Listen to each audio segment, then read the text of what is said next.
Buenas pessoal, vamos a mais uma web aula falando sobre agora o reino Monera. Então, nós já iniciamos nossos estudos e começamos as nossas conversas falando sobre o quê? Falando sobre a questão a importância, né, do estudo dos seres vivos e como isso se dá. Iniciamos a nossa conversa falando sobre a questão, lá no início, sobre a questão das características que todos os seres vivos possuem, para que eu determine que um ser vivo ele seja vivo, aquela constituição física ela esteja viva, o que precisa acontecer. E também falamos sobre como a biologia ela estuda, através da organização por grupos, por características semelhantes, todos esses seres vivos, através da taxonomia. Quem não pegou legal, pode voltar à aula, pode reassistir. Lembrando que o professor quer um mapa mental desta aula. E, de novo, chama atenção, o mapa mental não é pegar e sair puxando setinha e fazendo resuminho. Não, por favor, gente. O objetivo do professor com isso é ensinar uma técnica. E a técnica de estudo, para que ela realmente funcione, você tem que compreendê-la. Então, volta lá no CCTT das aulas iniciais. Tem lá uns 3 videozinhos ensinando vocês a fazer realmente um bom mapa mental.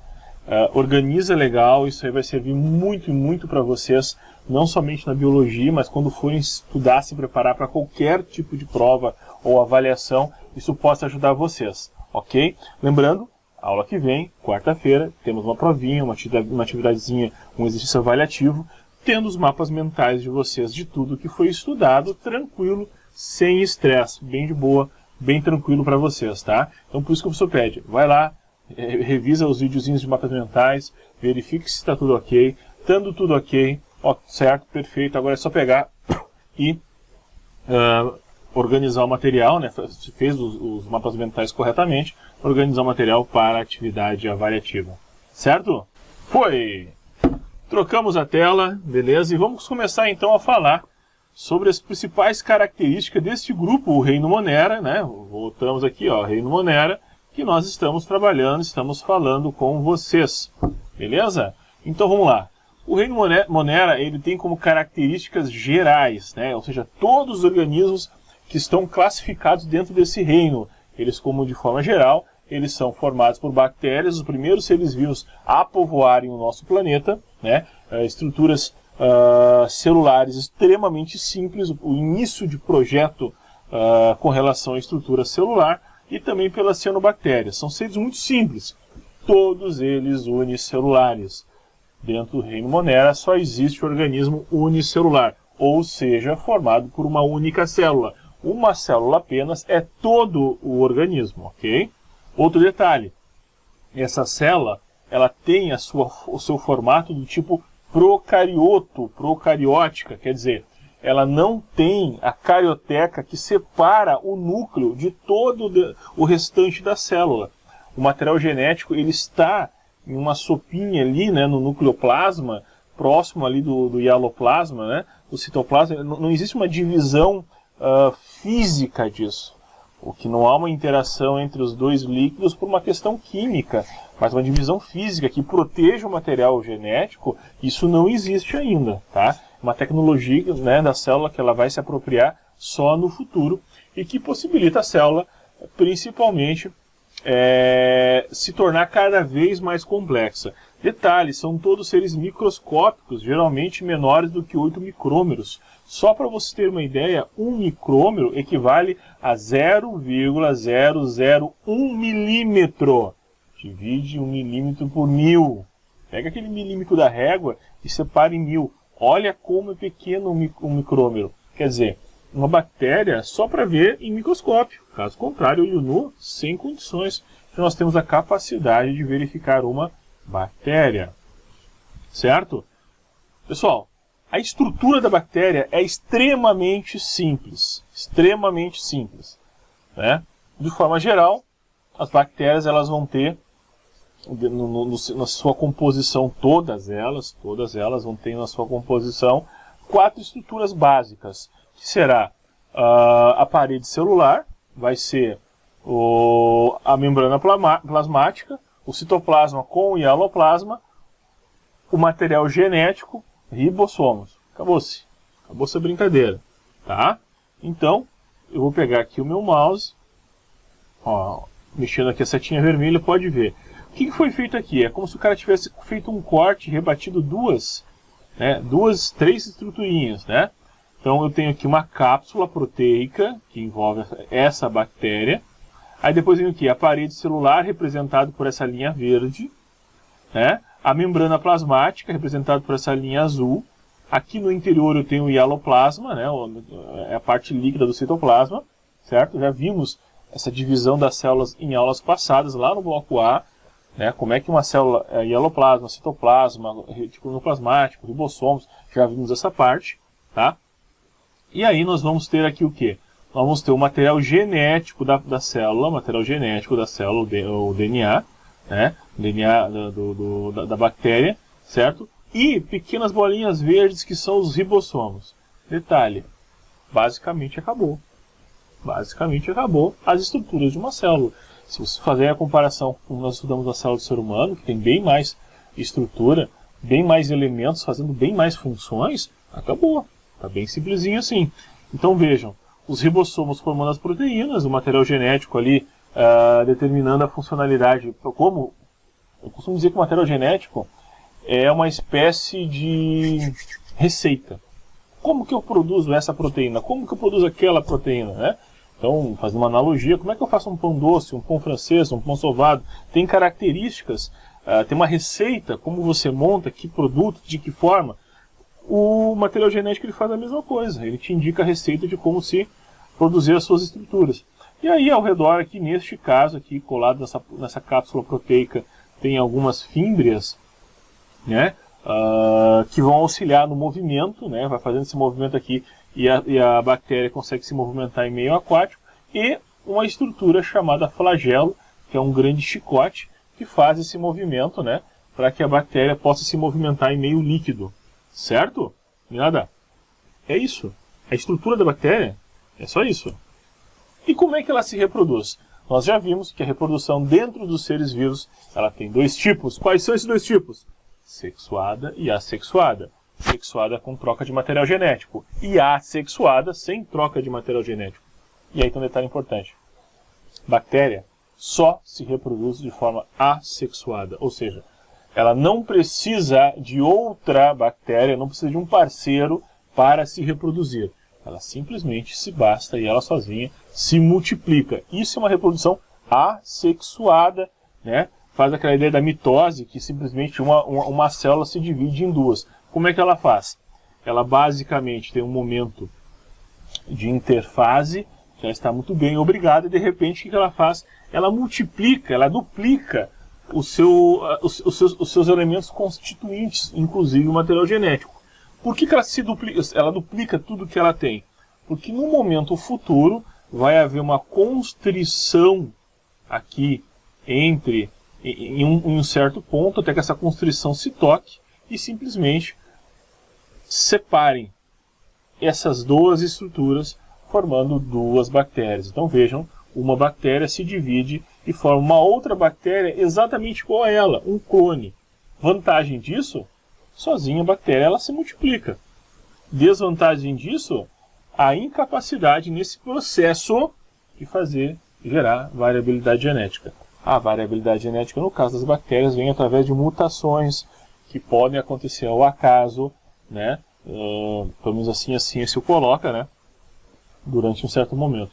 E esse tipo de reprodução nós chamamos de reprodução assexuada por bipartição. Tá vendo? Novamente, como eu falei para vocês, duplicou o material, houve a constrição, fechou, legal, separa duas bactérias. Reprodução também extremamente simples, certo? Extremamente simples.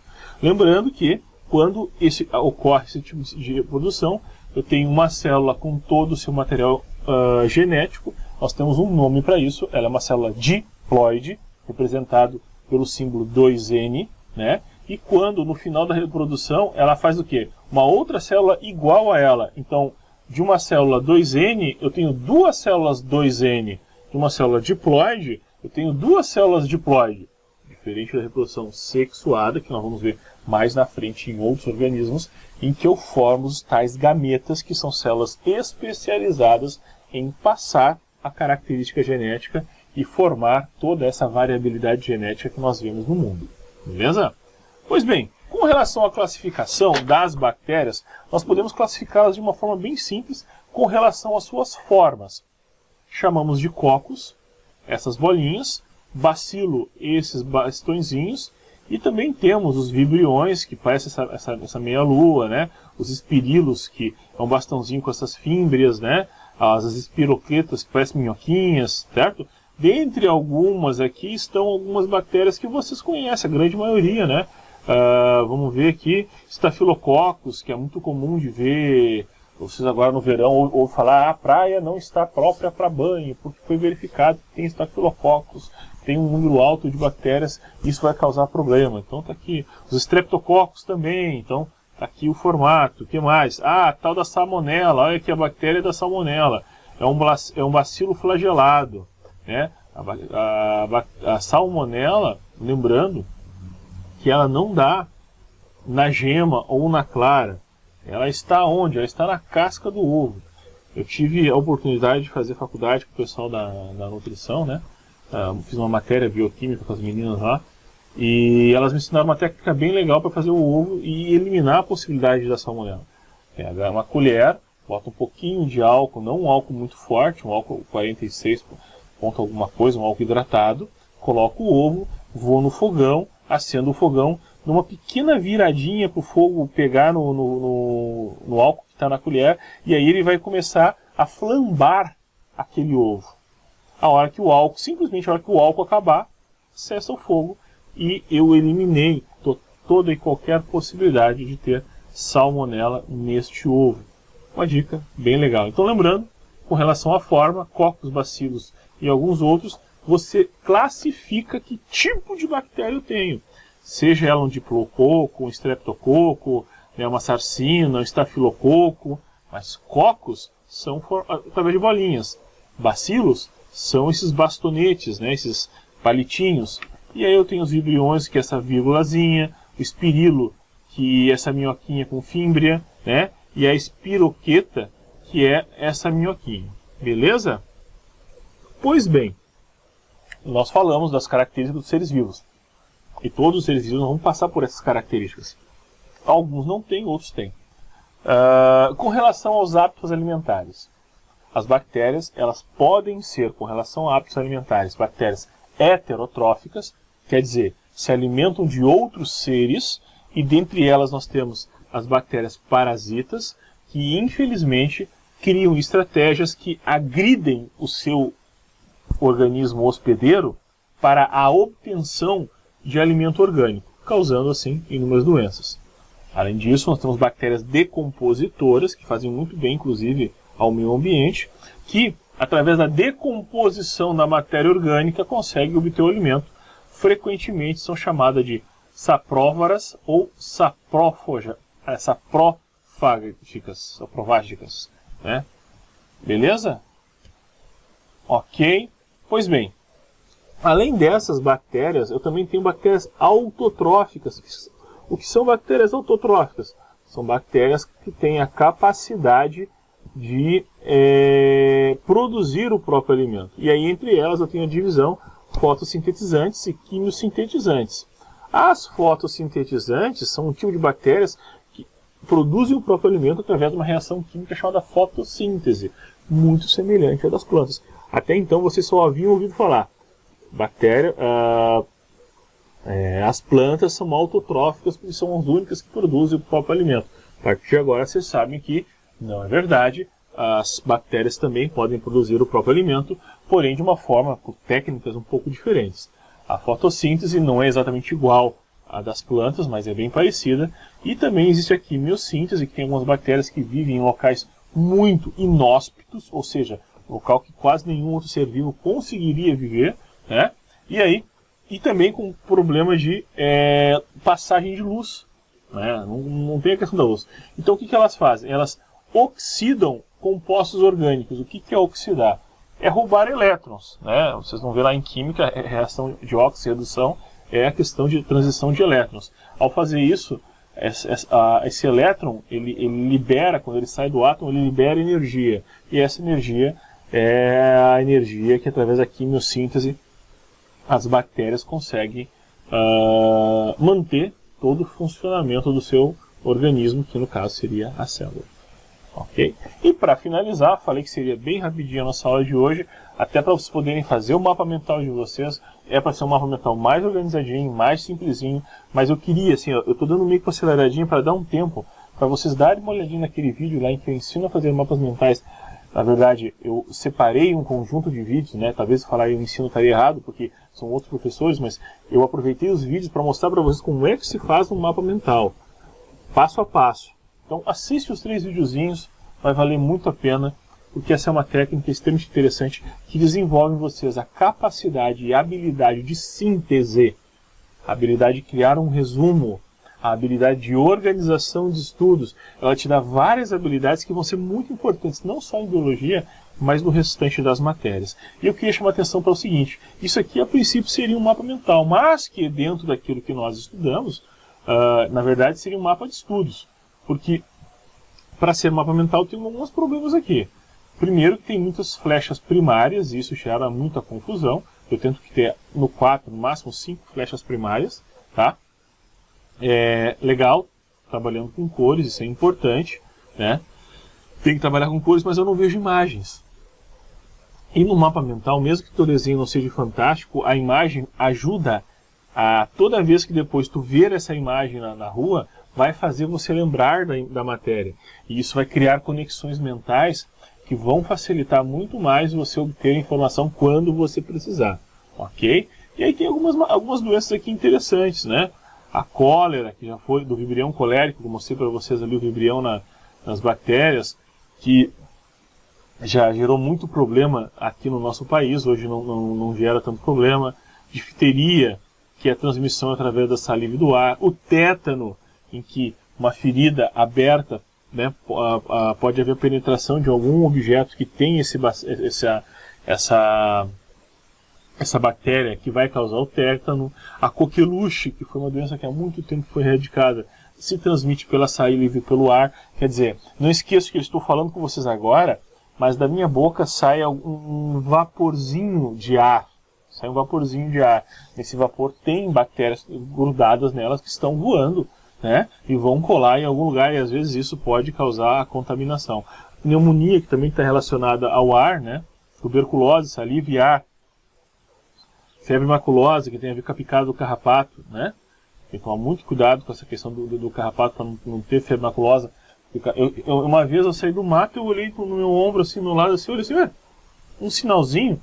Quando eu olho, tinha um carrapatinho bem pequenininho, não estava cheinho ainda, grudado na minha pele. Aí eu peguei e tirei, né? Limpei, graças a Deus não deu nada. Tá? A hanseníase, que era então conhecida como lepra. Se vocês algum dia perceberem em vocês ou em alguém que a pessoa não tem sensibilidade no toque, e aí um teste bem fácil, né? Você pega uma agulhinha, só dá um toquezinho, eu sinto ali uma furadinha da agulhinha, né? Agora, se eu pego a agulhinha e eu começo a furar a pessoa e a pessoa não sente, ela perdeu a sensibilidade com relação a isso, pode ser hanseníase, pode ser a famosa lepra. Antigamente lepra era uma coisa que você, lepra, vai morrer. Não, hoje em dia é totalmente tratável, principalmente no início, tá? Só procurar um postinho que tem um tratamento legal para ajudar vocês.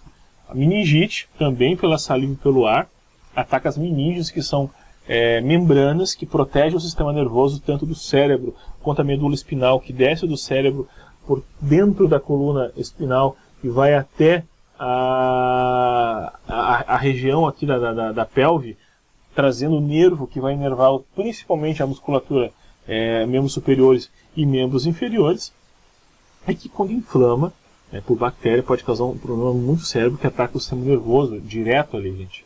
E aí a coisa é séria, tá?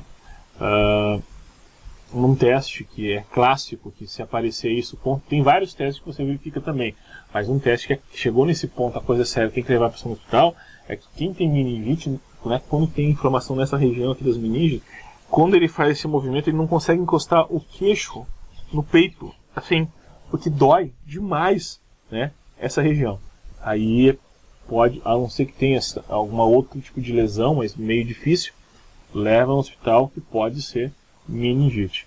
Gonorreia e sífilis, doenças de cunho sexual, né? E o botulismo, né? Sabe o botox que as mulheres botam para dar uma esticadinha na pele? Nada mais é do que o controle da toxina botulínica, né? Produzida por uma bactéria que se deixa o corpo meio paralisado, a musculatura fica durinho, né?